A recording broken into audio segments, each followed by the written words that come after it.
Hello students, welcome back to let's improve 9 and 10। আমি তোমাদের Sourodip sir, তোমাদের হিস্ট্রি এবং জিওগ্রাফি এডুকেটর। আজকে এসে গেছি তোমাদের সামনে কিছুটা গুরুত্বপূর্ণ, কিছুটা তথ্যভিত্তিক আলোচনা করতে। এই আলোচনাটা আজকে আমরা কেন করব?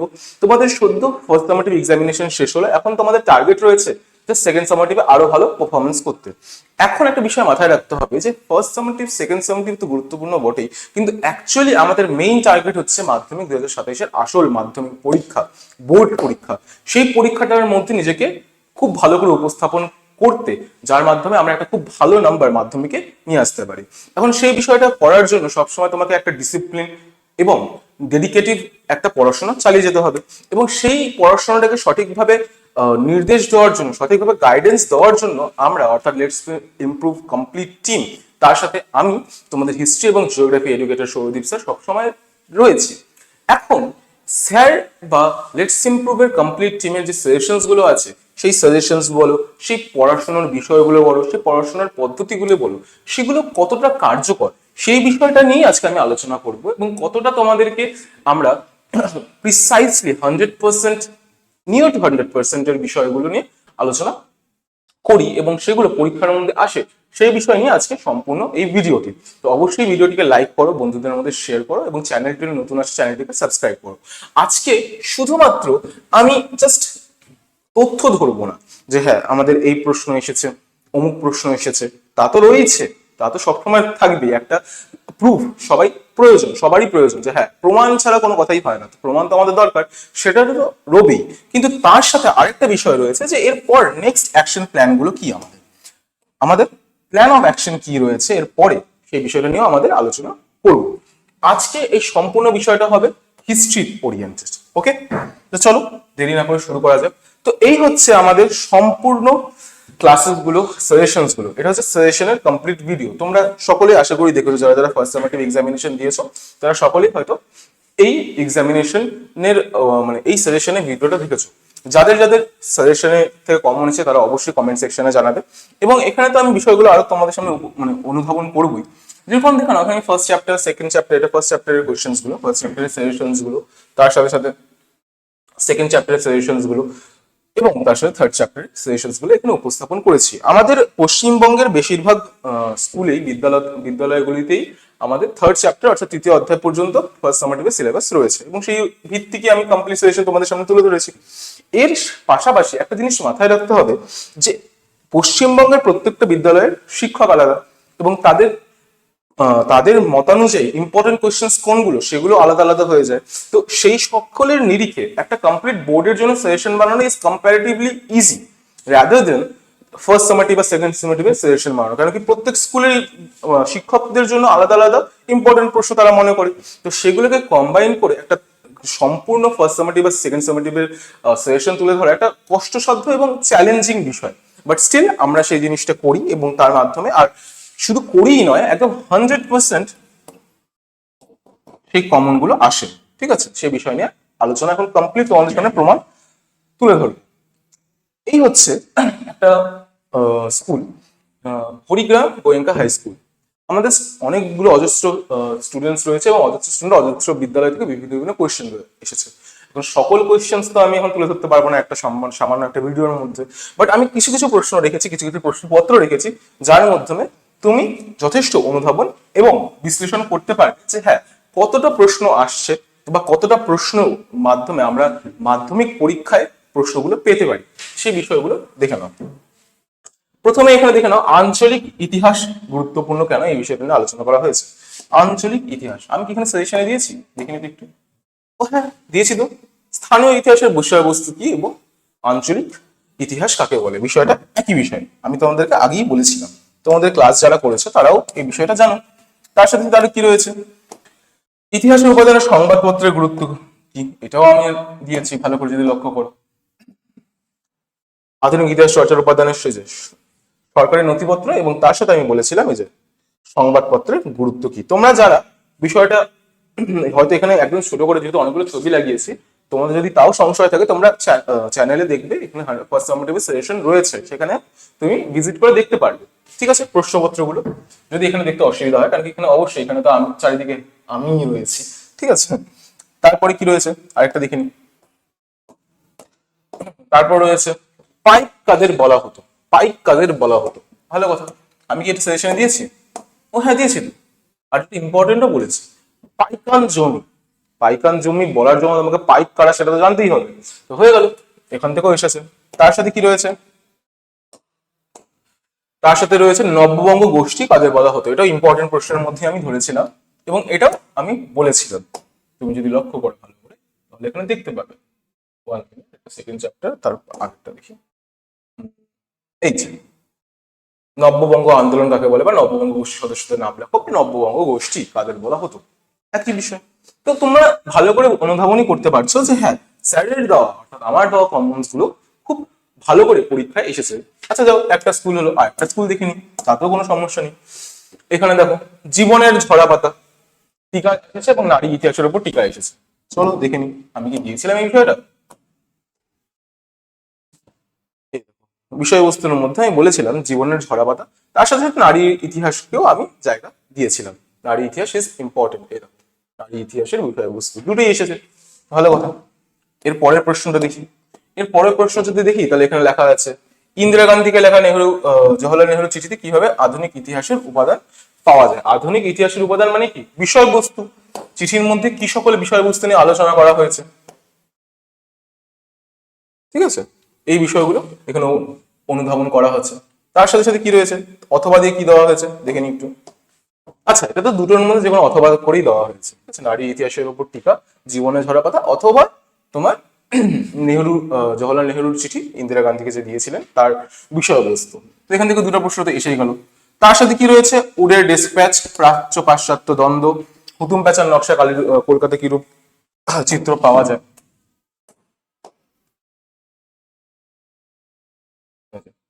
প্রাচ্য পাশ্চাত্য দ্বন্দ্ব, ঠিক আছে, রয়েছে, সবগুলোই রয়েছে। ডাউন ফিল্ট্রেশন থিওরি, ওডের ডিসপ্যাচের দ্বারা যে জিনিসটা হয়েছিল, মেকলে মিনিটস, এগুলো সবই এখানে এসেছে। এর বাদ দিয়ে কি কি রয়েছে আরো দেখা যাক। মেকলে মিনিট, একটু আগে আমরা আলোচনা করলাম যে হ্যাঁ মেকলে মিনিটের বিষয়টা রয়েছে।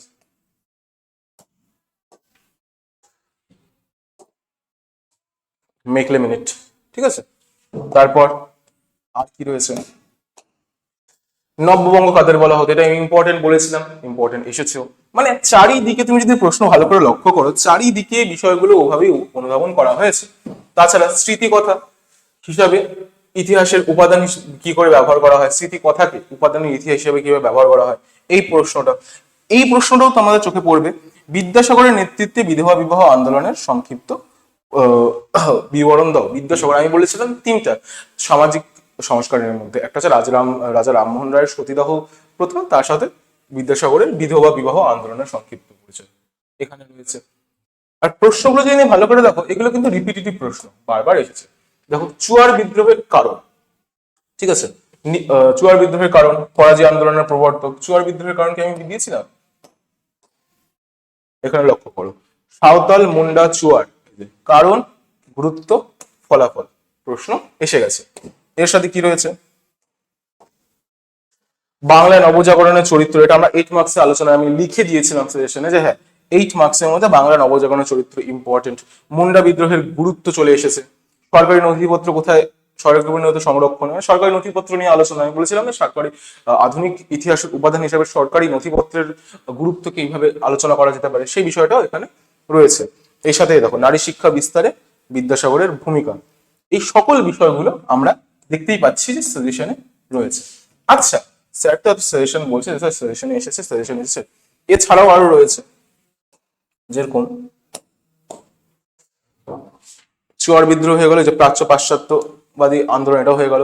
ঔপনিবেশিক সরকার কি উদ্দেশ্যে অরণ্যায়ন প্রণয়ন করেছিল, এই প্রশ্নটাও আমি সাজেশনে দিয়েছিলাম। কি উদ্দেশ্যে, দেখো একই প্রশ্ন একইভাবে এখানে উপস্থাপন করা, কি উদ্দেশ্যে ঔপনিবেশিক অরণ্য আইন প্রণয়ন করা হয়, সিম্পল। এই প্রশ্নগুলো যে আমি তোমাদের সামনে তুলে ধরছি, স্যার এত যে বিষয়গুলো নিয়ে আলোচনা হচ্ছে, actually what do you want to prove? আমি জাস্ট এতটুকুই প্রমাণ করতে যাচ্ছি বা প্রমাণ দিতে যাচ্ছি, কারণ কি প্রমাণ ছাড়া কিন্তু আজকের জগতে কোনো কিছুই কার্যকরী নয়। যে হ্যাঁ, এই যে সাজেশনস গুলো তোমরা দেখছো, এই সাজেশনস গুলো থেকে প্রশ্ন এসেছে, তাহলে কি প্রত্যেকটা প্রশ্ন কি আমারই, মানে তুমি বলতে পারো যে হ্যাঁ স্যার আপনি হয়তো কোশ্চেন সেট করেছেন? না, একদম না। অ্যাকচুয়ালি তোমরা খেটেছো, তোমরা পড়াশোনা করেছো, তার সাথে যখন তোমরা সাজেশন দেখেছো, আর এগুলোকে ইম্পর্টেন্সের উপরে রেখেছো, অটোমেটিকলি তোমাদের পরীক্ষার প্রশ্নের মধ্যে সেই প্রশ্নগুলো এসেছে এবং তোমরা লিখতে পেরেছো।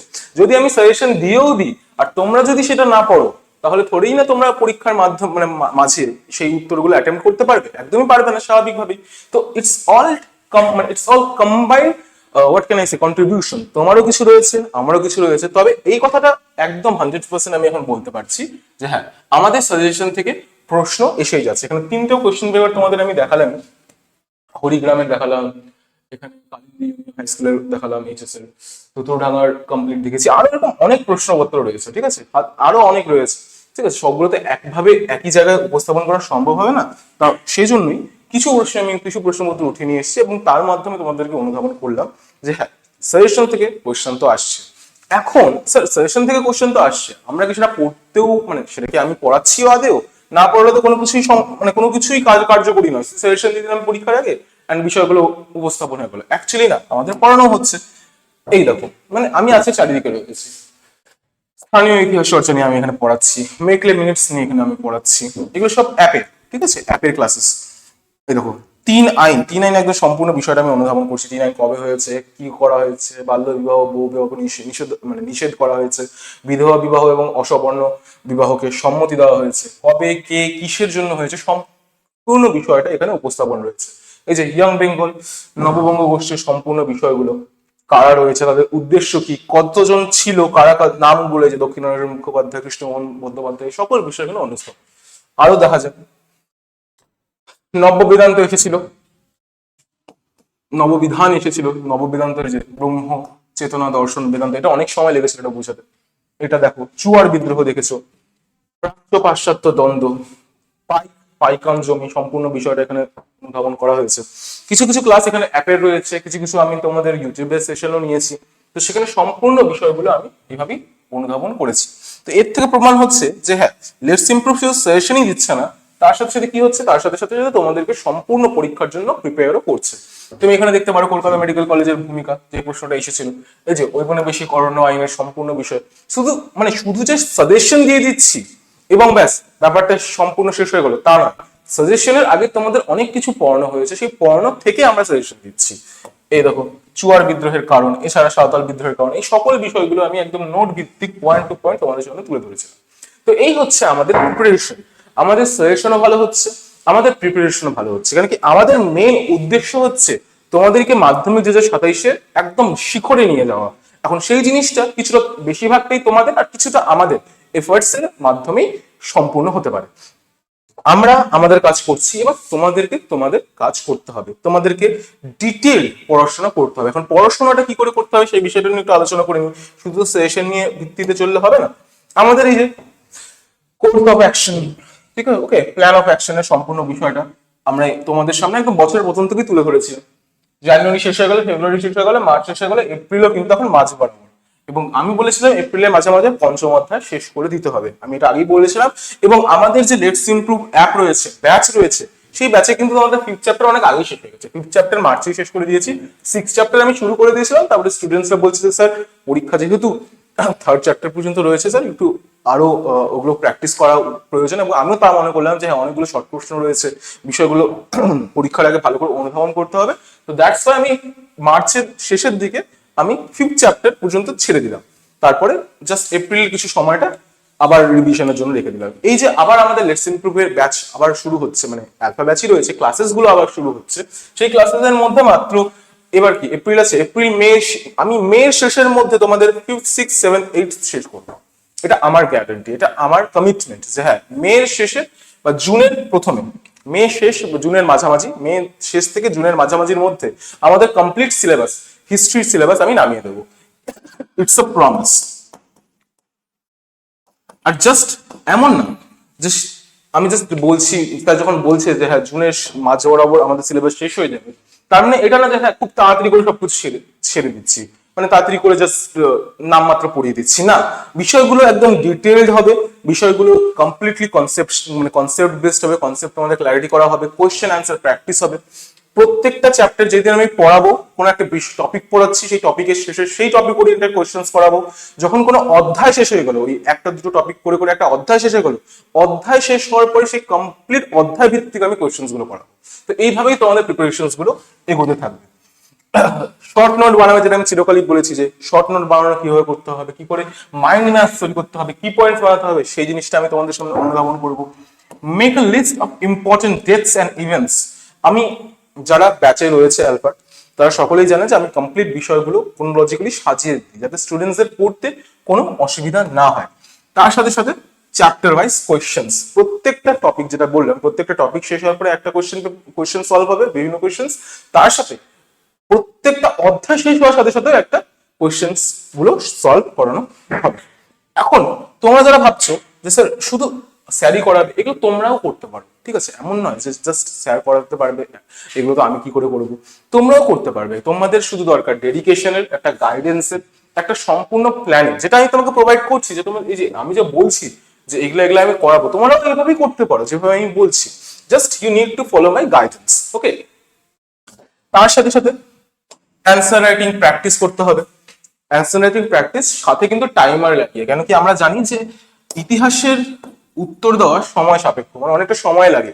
সেই সময়টাকে ভালো করে অনুধাবন করে সঠিক সময়ের মধ্যে সম্পূর্ণ অ্যান্সারটাকে নামিয়ে দিতে হবে, সেই বিষয়ে আগের থেকে আমাদেরকে প্র্যাকটিস করতে হবে। কোয়েশ্চেন পেপার আমরা সলভ করবো, quick revision through mind maps. এই যে আমি বললাম যে স্যার যে বললো যে জুনের মাঝ বরাবরের মধ্যে সিলেবাস শেষ করে দিবে, তারপরে সারা বছর কি করবো? সারা বছর আমরা রিভিশন করবো, প্র্যাকটিস করবো, কোয়েশ্চেন পেপার সলভ করবো। আমাদের এবিটি আছে, ডব্লিউপিটি আছে, প্রিভিয়াস ইয়ার কোয়েশ্চেন পেপার আসবে, মানে থাকবে, ঠিক আছে? বিভিন্ন ধরনের প্রশ্নের যে বিভিন্ন আজকাল বুক পাওয়া যায়, বিভিন্ন টাইপের প্রশ্ন যেখানে থাকে, সেগুলো আমরা সলভ করবো। অনেক কিছু করার আছে। এবং cover extra and remaining topics, কিছু কিছু টপিকস রয়েছে যেগুলো আমাদের কি হয়, যেগুলো আমাদের গত কয়েকদিন আগে, মানে হচ্ছে কয়েকদিন আগে না, ঠিক কয়েক বছর আগে এসেছে, মানে গত বছরে এসেছে, সেগুলো আমরা একটু দেখে যাবো। কারণ কি হ্যাঁ, এমনও হতে পারে যেগুলো 8 মার্কসে এসেছে সেগুলো 4 মার্কসে এসে গেলো, বা যেগুলো 4 মার্কসে এসেছিল সেগুলো 2 মার্কসে এসে গেলো। তো সেগুলো অনুধাবন করে এক্সট্রা এবং বিভিন্ন রিমেনিং টপিকস গুলো আমরা কভার করবো। তো এই হচ্ছে আমাদের সম্পূর্ণ plan of action. Plan of action. এখন তোমরা যা ভাবছো যে স্যার এত কিছু তো করা একটু সম্ভব হচ্ছে না, এত কিছু তো একবারে আমি কি করে করব, আমার তো আলাদা অন্যান্য সাবজেক্টস গুলো আছে, আমার টিউশনও আছে, আমার একটু মনটা একটু এদিক ওদিক হয়েছে, আমার না গাইডেন্স, আমি মানে কন্টিনিউটিটা মেনটেন করতে পারছি না, ঠিক আছে? তাদের জন্য আমি বলছি যে তোমরা যদি একটা ভালো গাইডেন্স পাও, একটা কমপ্লিট যে জানে, যার মধ্যে অভিজ্ঞতা রয়েছে এমন কাউকে পাও, তারা মানে তারা তোমাদেরকে খুব সুন্দর করে একটা দিক নির্দেশ করতে পারবে যে হ্যাঁ এভাবে চলো, তোমার অনুযায়ী এভাবে চলো, তাহলে তোমরা নিজের অভীষ্ট লক্ষ্যে পৌঁছাতে পারবে। এবং তোমাদের সকলের জন্যই আমরা নিয়ে এসেছি অ্যালফা ব্যাচ। মাধ্যমিকের অ্যালফা ব্যাচের মধ্যে আমরা সকল সাবজেক্ট কভার করব, প্রত্যেকটা সিলেবাস আমরা নামাবো, তার সাথে নোটস এবং সাজেশন। এখন যারা যারা ইউটিউবে ক্লাস করছো, আমার ক্লাসগুলো করেছো, তারা দেখেছো যে আমার নোটস গুলো খুবই অর্গানাইজড ভাবে হয়, সম্পূর্ণ পিপিটি অর্থাৎ পিডিএফ এর ফরম্যাটে খুব বিষয়গুলো কমপ্লিটলি স্পষ্টভাবে তোমাদের সামনে উপস্থাপন থাকে। এখন তোমরা সকলেই তখন বলো যে স্যার ওই পিডিএফটা লাগবে, এই পিডিএফটা লাগবে, কিন্তু অবভিয়াস রিজনে সেই পিডিএফটা আমি তোমাদেরকে প্রোভাইড করতে পারি না। কিন্তু অ্যালফা ব্যাচে অর্থাৎ লেটস ইমপ্রুভ অ্যাপের মধ্যে ব্যাচে তুমি সেই নোটস গুলো all day 24 hours 7 days 30 days, okay, তোমার 12 মাস সবসময় এটা ফ্রিতে পেয়ে যাবে। যখনই তোমার মনে হবে যে হ্যাঁ আমাকে ক্লাসটা করতে হবে, বা ওই নোট স্পেসিফিক ওই নোটটাই আমার দরকার রয়েছে, তুমি লেটস ইমপ্রুভ অ্যাপে যাবে, অ্যাপে গেলেই তোমরা সেখানে আমার ভিডিওর সাথে সাথে সেই পিডিএফটাও পেয়ে যাবে। কিন্তু এটা অনলি ফর ব্যাচ স্টুডেন্ট। সেই জন্যই আমি তোমাদের সামনে উপস্থাপন করছি যে যারা ভাবছো যে মাধ্যমিকে একটা ভালো মার্কস আমাকে অবটেন করতে হবে, একটা অভিষ্ট লক্ষ্যে পৌঁছাতে হবে, নিজেকে একটা কি বলা যেতে পারে, একটা উদাহরণ হিসাবে সবার সামনে উপস্থাপন করতে হবে, তাদের জন্য আমি বলছি। আর তাদের একটু গাইডেন্সের দরকার, এটা কিন্তু কোনো অসম্ভব বিষয় না, এটা জাস্ট কমপ্লিট একটা স্ট্র্যাটেজি, একটা গুড গাইডেন্স, একটা গুড রোড ম্যাপ ফলো করলেই তুমি সম্পূর্ণ বিষয়টাকে নিজের মতো করে উপস্থাপন এবং নিজের লক্ষ্যে পৌঁছাতে পারবে। তো সেই জন্যই যাদের একটু গাইডেন্সের দরকার, তাদের জন্য এই কমপ্লিট অ্যালফা ব্যাচ রয়েছে। এবং একটা জিনিস মাথায় রাখবে যে আমাদের কিন্তু এখন স্পেশাল অফার চলছে 25 অফ। এটা চলছে কত তারিখ পর্যন্ত? এটা চলছে লিমিটেড টাইমের জন্যই চলবে, 18 তারিখ পর্যন্ত। 18 তারিখ পর্যন্ত আমাদের 25% অফ চলছে। তোমরা যদি এই কুপন কোডটা ইউজ করো 25K সাবস, তাহলে তোমরা 25% অফ পেয়ে যাবে। এটা অনলি 18th এপ্রিল পর্যন্ত, মানে 18 এপ্রিল পর্যন্তই রয়েছে। তো যারা যারা মনে করছো যে না নিজের পড়াটাকে একদম পারফেক্ট ওয়েতে এগোতে হবে এবং আমাকে একটা মাধ্যমিকে ভালো নাম্বার আনতেই হবে, তারা অবশ্যই এই ব্যাচ এনরোল করতে পারো। এখানে নাম্বার দেওয়া রয়েছে, এখানে তুমি যোগাযোগ করেই আমাদের এই ব্যাচে এনরোলমেন্ট নিয়ে নিতে পারবে, বা ডিসক্রিপশনে তোমাদেরকে নাম্বার থাকবে, সেখান থেকেও তুমি এই ব্যাচে জয়েন হতে পারবে। তো এই ছিল আমাদের সম্পূর্ণ বিষয়। আশা করি তোমাদেরকে আমি প্রমাণের সাথে দেখাতে পেরেছি যে হ্যাঁ কতটা সাজেশন আসছে, তোমাদেরকে প্রমাণের সাথে এটাও বোঝাতে পেরেছি যে হ্যাঁ কিভাবে আমাদের পড়াশোনা করানো হচ্ছে, তোমাদেরকে একটা প্ল্যান অফ অ্যাকশনও দিয়েছি। এবং সর্বশেষে আমি তোমাদেরকে একটা কথাই বলতে চাই যে শুধু আমি বা কোনো শিক্ষক তোমাকে জাস্ট পড়িয়ে দিলেই হবে না, তোমাকে নিজের থেকে সেই অভিপ্রায় আসতে হবে, নিজের থেকে সেই ইচ্ছা শক্তির জাগরণ ঘটাতে হবে যে আমাকে মাধ্যমিক 2027-এ একটা ভালো মার্কস অবটেন করতেই হবে। তো এই উদ্দেশ্য সবসময় মাথায় রাখবে এবং লেগে পড়ো সারাদিন ধরে সেই উদ্দেশ্যটাকে সফল করার জন্য। তো চলো দেখা হবে নতুন এক সেশনে, নতুন এক ভিডিওতে। ততদিনের জন্য ভালো করে পড়াশোনা করো। All the best.